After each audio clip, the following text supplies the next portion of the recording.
A special thank you to each of our subscribers who make this channel possible. Here's today's story. In a recent roundtable discussion hosted by CNN's Anderson Cooper, veteran CBS News anchor Scott Pelley raised alarm bells regarding the ongoing lawsuit filed by former President Donald Trump against CBS in its flagship program, 60 Minutes. The lawsuit, which seeks $20 billion in damages, stems from allegations that CBS misrepresented Trump's interview with Vice President Kamala Harris. Pelley, who has a storied career in journalism, articulated the potential implications of a financial settlement or apology from CBS's parent company, Paramount Global, emphasizing that such actions could severely undermine the principles of American journalism. He stated, "If there is a settlement, and as part of a settlement, there's an apology, how damaging is that to CBS? It will be very damaging to CBS, to Paramount, to the reputation of those companies." Pelley's comments come at a crucial time as Paramount seeks approval for its merger with Skydance, while simultaneously navigating the legal challenges posed by Trump's lawsuit.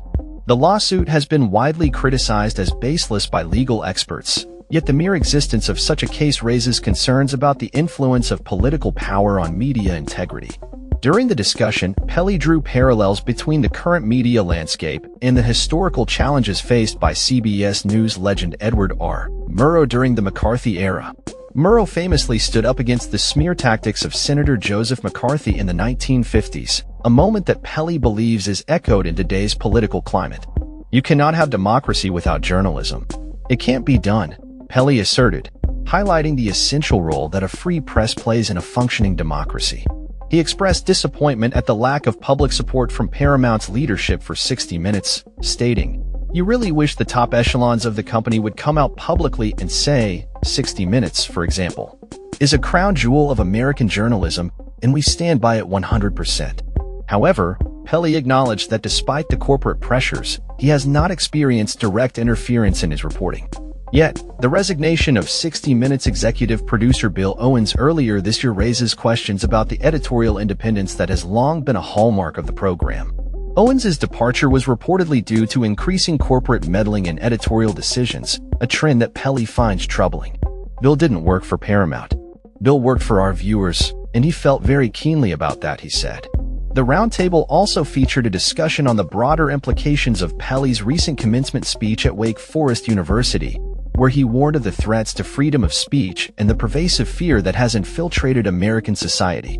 Pelley remarked, "An insidious fear is reaching through our schools, our businesses, our homes, and into our private thoughts. The fear to speak. In America." His comments sparked controversy, with some commentators accusing him of being overly dramatic.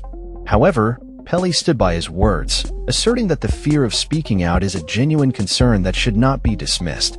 "What does it say about our country when there's hysteria about a speech that is about freedom of speech?" he asked. As the discussion wrapped up, Pelley reflected on the current state of journalism and the importance of courage in the face of adversity. He urged journalists and citizens alike to resist the urge to silence themselves, echoing Murrow's sentiments from decades ago. "We must not walk in fear of one another. We are not descended from fearful people," he concluded, reinforcing the idea that a robust democracy relies on the fearless pursuit of truth and accountability in journalism. That's all for this story. We upload videos every day covering many different subjects, so hit that subscribe button to stay informed. Thanks for watching.